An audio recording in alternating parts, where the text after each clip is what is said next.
नमस्ते मित्रों, मैं अभिनव चैतन्य स्वागत करता हूं आपका मिशन मेडिटेशन में। और जित्तू कृष्णमूर्ति के बाद अब हम बात करेंगे ओशो के बारे में, क्योंकि कृष्णमूर्ति को समझने के बाद ओशो का वास्तविक रूप सरलता से समझ में आता है।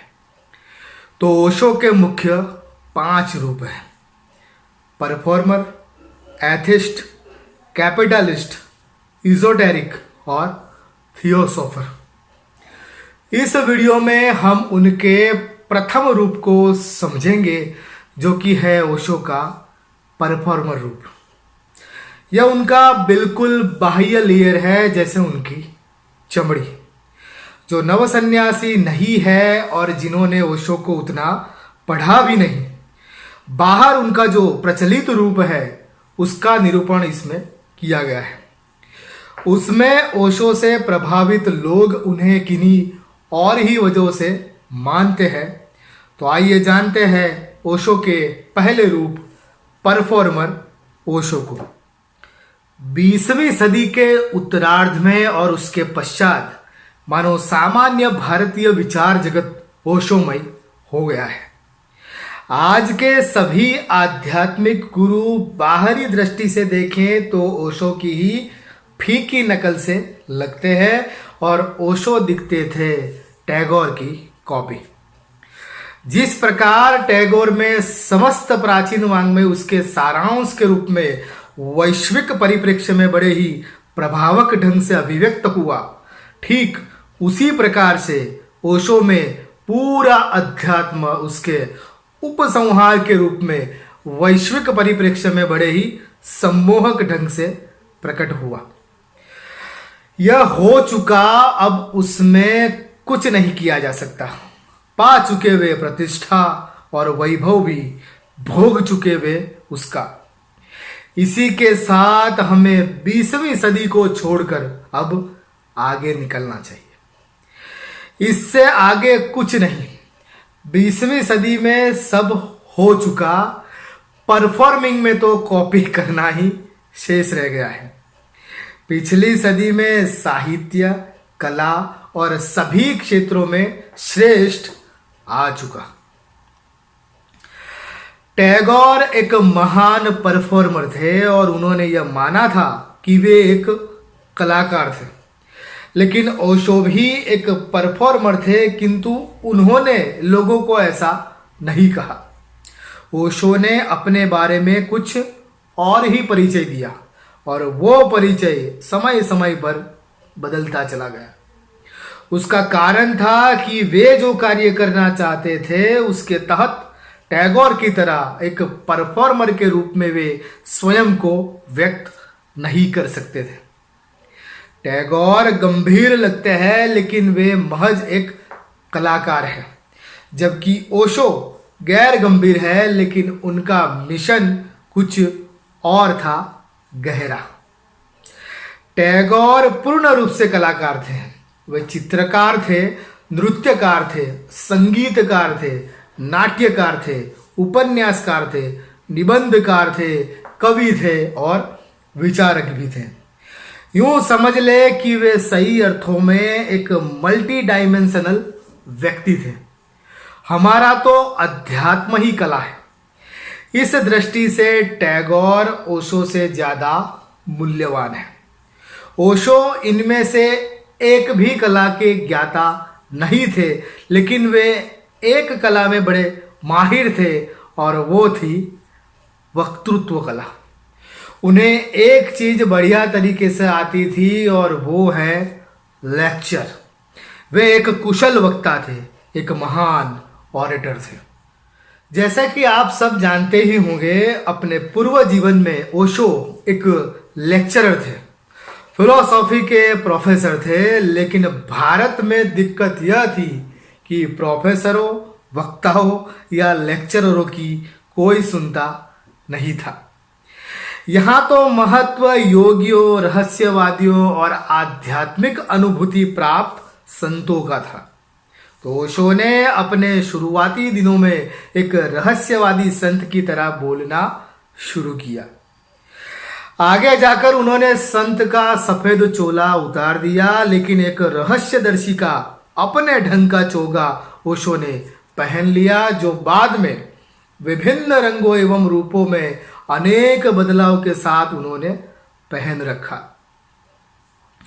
ओशो ने पूरा जीवन एक कॉलेज के क्लास में दिए जाते हैं उस प्रकार के लेक्चर दिए। बुद्ध ये कह रहे हैं और कृष्ण ये कह रहे हैं, महावीर ये कह रहे हैं और कबीर ये कह रहे हैं, लेकिन उनमें से वे स्वयं किसके साथ सहमत होते हैं और किसके साथ असहमत होते हैं यह नहीं कहा। अतः वे आजीवन एक प्राध्यापक तो रहे और लेक्चर तो अच्छी तरह से देते रहे, लेकिन वे खुद कभी फिलोसोफर नहीं बन पाए और अपना स्पष्ट दर्शन नहीं दे पाए। कृष्णमूर्ति और अरविंद के साथ ओशो को भी दार्शनिक माना जाता है। आधुनिक भारत के चिंतक वे अवश्य है, लेकिन एंटी फिलोसॉफिकल फिलोसोफर थियोसोफर। हालांकि ओशो खुद ही फिलोसॉफी के खिलाफ थे और वे दार्शनिक बनना भी नहीं चाहते थे। उन्हें महावीर और कृष्ण और मोहम्मद और जीसस में जो समान था उतने तक ही फिलोसॉफी से वास्ता था, बाकी दर्शन से उनका कोई संबंध नहीं था। उनका सरोकार आध्यात्मिक अनुभूतियों से था, जिन्हें अब तक की दुनिया में शब्दों और बुद्धि से परे माना जाता रहा। उन्हें अपनी दृष्टि में सब एक से दिखाई पड़ते थे और सैद्धांतिक भेदों में वे उतरना नहीं चाहते थे। साधारण तर्क वितर्क वे कर लेते थे, लेकिन तर्क और रीजन की गहराई में जाने में उनको कोई दिलचस्पी नहीं थी। निशब्द और निर्विचार के बारे में वे लगातार शब्द और विचार देते गए। ओशो फिलोसॉफी के खिलाफ थे। ओशो ने कहा है कि फिलोसॉफी एक रोग है और वह भी कोई सर्दी जुकाम जैसा साधारण रोग नहीं, फिलोसॉफी कैंसर है। उन्होंने इसे एक जानलेवा रोग की उपमा दी है। फिलोसॉफी से इतनी नफरत आध्यात्मिक गुरुओं में अक्सर पाई जाती है। अभी जग्गी वासुदेव का एक वीडियो वायरल हुआ था, जिसमें उनका जावेद अख्तर के साथ विवाद हो गया था। उस वीडियो में वे अपनी बातों को फिलोसॉफी नहीं वरना टेक्नोलॉजी कहते हैं।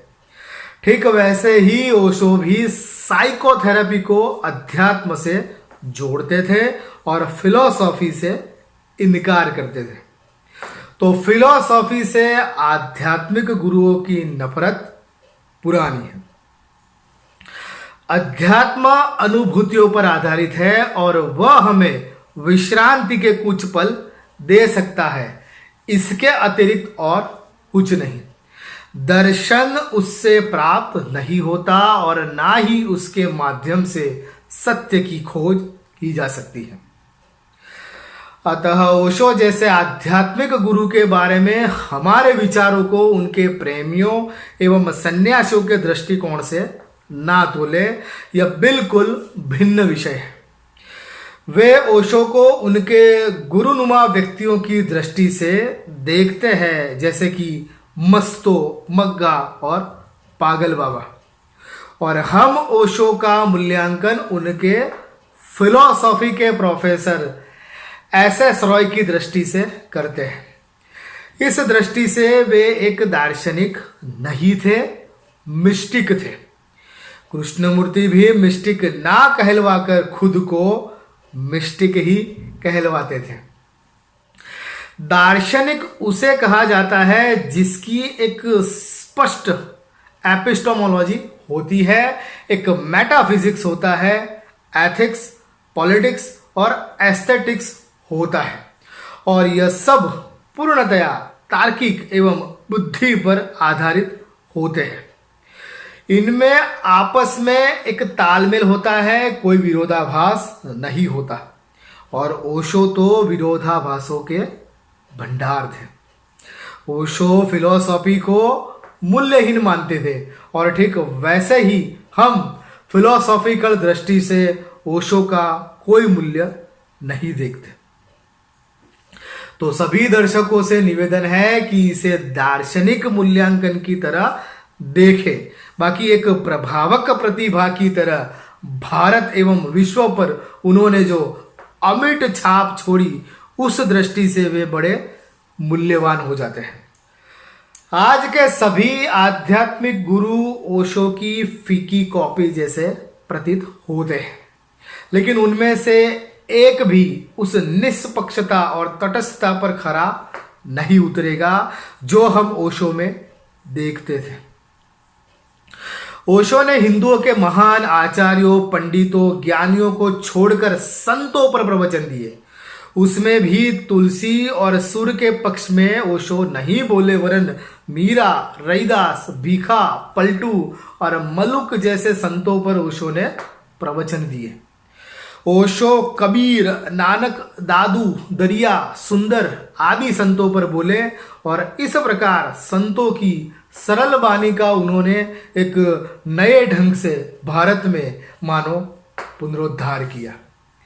संतों के साथ योग को मिलाकर मूल रूप से तंत्र को ओशो ने ज्यादा अहमियत दी।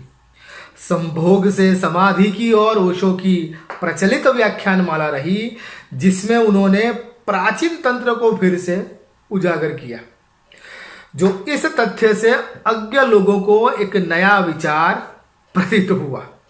इस मामले में ओशो बौद्ध तंत्र के पारंपरिक गुरु छोग्यम त्रुंगपा से प्रेरित मालूम पड़ते हैं। इसके साथ ओशो का एक अन्य रूप जो कि उनकी एक सुधारक की भूमिका को प्रस्तुत करता है, उसको उनके कथित प्रेमियों और सन्यासियों ने जैसे भुला ही दिया है। इसमें ओशो जाति प्रथा और वर्ण व्यवस्था के खिलाफ बोले। भारत की राजनीति पर उन्होंने कड़े प्रहार किए। उन्होंने कहा कि कुत्तों और राजनेताओं के लिए उनके द्वार बंद है। इन सब बातों पर आज उनका कोई अनुयायी कुछ नहीं बोलता। भारत के जलते प्रश्न, देख कबीरा रोया, समाजवाद से सावधान और शिक्षा में क्रांति वाले आचार्य रजनीश को तो जैसे सबने विस्मृत ही कर दिया है। यह उनके चेलों द्वारा किया गया ओशो का अवमूल्यन है।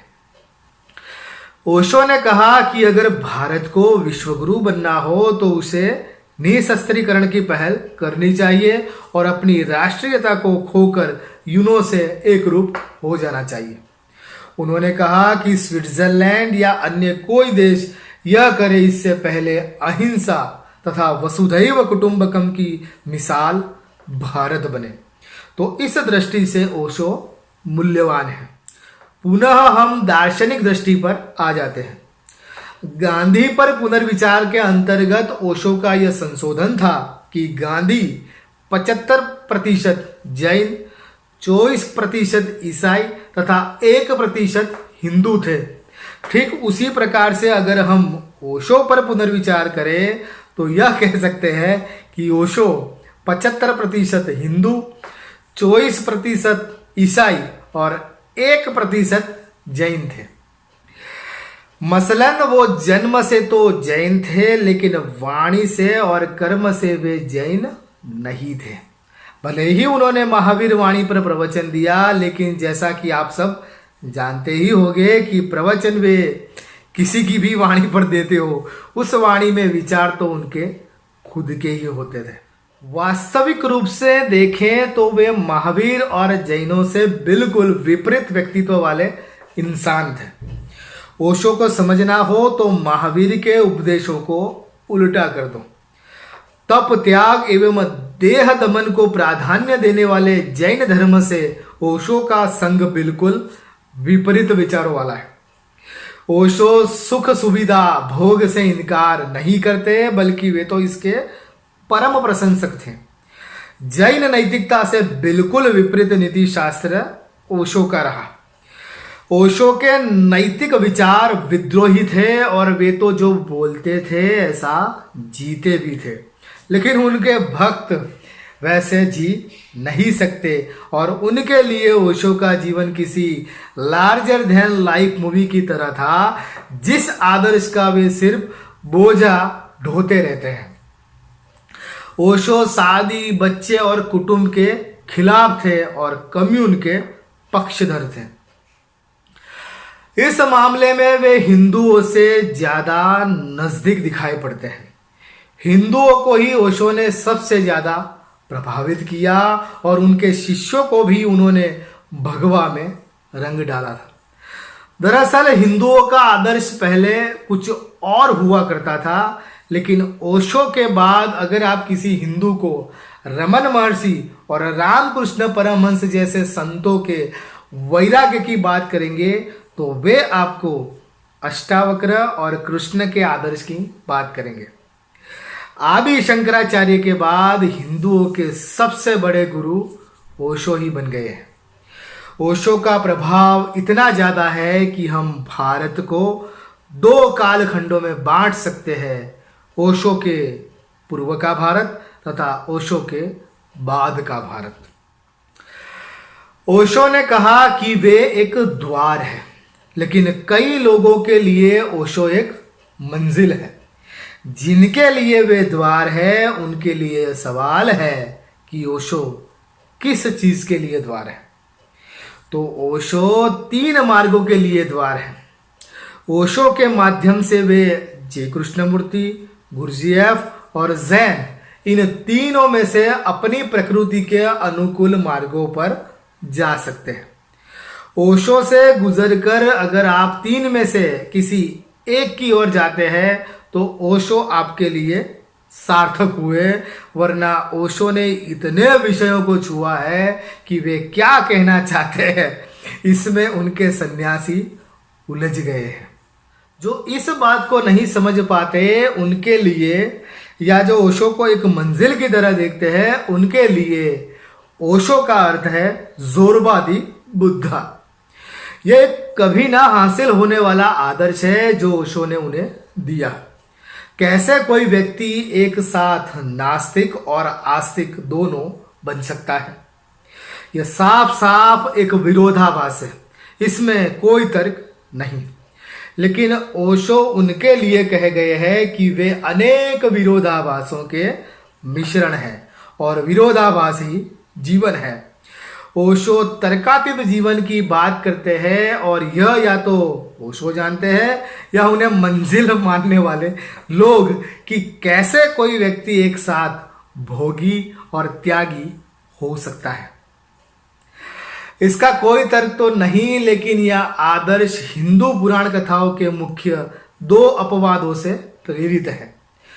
पूर्ण पुरुषोत्तम कृष्ण और राजा जनक विदेही, ये 2 ऐसे अपवाद रूप पात्र हैं जिनको ओशो ने सिद्धांत बना दिया और जिन्हें भोग एवं त्याग से पर माना गया है। वैसे तो सनातन हिंदू धर्म का परम आध्यात्मिक आदर्श ही अत्याश्रमी, अवधूत या जीवन मुक्त है, लेकिन पारंपरिक अर्थों में वे ओशो को इस आदर्श के रूप में स्वीकार नहीं करते। लेकिन ओशो का जोरबादी बुद्धा आपको कृष्ण में मिल जाएगा। ओशो ऊपर ऊपर से विद्रोही दिखेंगे और उनमें रिबेल दिखेगा, लेकिन वे एक रेफॉर्मिस्ट या सुधारावादी थे। जे कृष्णमूर्ति की तरह वे गुरुओं, ग्रंथों, उनके दिए गए हेतुओं और मार्गों के खिलाफ नहीं जाएंगे। उससे विपरीत वे खुद गुरु बनकर शिष्यों को चोगा और माला पहनाते हैं। सांस्कृतिक तत्वों का ओशो ने भरपूर उपयोग किया। कृष्णमूर्ति विश्लेषण और संश्लेषण के खिलाफ निरपेक्ष दर्शन की बात करते रहे। वहीं ओशो पृथक्करण और समन्वय दोनों ही करते दिखाई पड़ते हैं। ओशो अरविंद एवं असांजी ओली की तरह संश्लेषण करते हैं, हालांकि वो उतना गहरा नहीं है, और वे फ्रॉयड तथा यूंग की तरह विश्लेषण भी करते हैं। कृष्णमूर्ति लोगों को सीधा ही आध्यात्मिकता से मुक्ति की बात करते हैं, लेकिन ओशो वही बात घुमा फिरा कर अंत में करते हैं। ऊपर से वे अपने शिष्यों को यह भी मनवा लेते हैं कि सब करके ही उन सब से मुक्त हुआ जाता है, जबकि यह सत्य नहीं है। कृष्णमूर्ति कहते हैं कि अभी और इसी क्षण कोई भी व्यक्ति वह छोड़ सकता है। कृष्णमूर्ति को यह खलता था कि उनको एक मनोरंजक की तरह सुना गया, लेकिन ओशो अपने अंतिम दिनों में बड़े मजे से खुद को एक एंटरटेनर के रूप में व्याख्यायित करते थे। आखिर वे एक परफॉर्मर ही तो थे। अंत में फिर से हम एक ही बात कहेंगे कि ओशो एक द्वार थे, तो उनसे गुजर कर आप कृष्णमूर्ति तक पहुंच सके हो, ज़ैन को समझ सके हो, ऐसा आपको लगता है तो आप हमारे साथ जुड़ सकते हैं। इसी चैनल पर कृष्णमूर्ति के वीडियोस भी उपलब्ध हैं, उन्हें देखने का अनुरोध करते हुए यहाँ इस विषय का समापन करते हैं। इसमें या यहाँ हमने प्रस्तुत किए अन्य विषयों में अगर अर्थपूर्ण प्रश्न आपके द्वारा पूछे जाएंगे तो उसके उत्तर के रूप में अन्य वीडियोस भी हम यहाँ अपलोड करेंगे। इसके बाद जानिए ओशो के एथिस्ट रूप को। नमस्कार।